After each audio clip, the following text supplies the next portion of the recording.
Welcome to Launch Code, a premier business podcast, starring Evan Hafer, Matt Best, and Jared Taylor.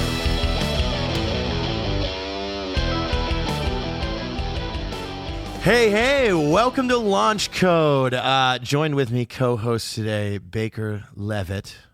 Bald baby. The big bald baby. Albino rhino. I haven't heard that one yet. It's a good one. But we'll stay with that. And today, we've got a special guest on the phone coming at us from Salt Lake City, Utah, the founder and owner of Courses of Action, Mr. Dr. Prince Jonny Primo. How you guys doing? Was that a good... were those all your titles, right? Master, Chief? Yeah, Prince Albert. Jonny Primo. Lieutenant Sergeant Johnny. Lieutenant Sergeant. Lieutenant Commander. Staff Sausage. Yeah, staff sausage. Well, Johnny, it's nice to have you on the show. So you and I, we have a history that goes back about 7 years, maybe? Yep.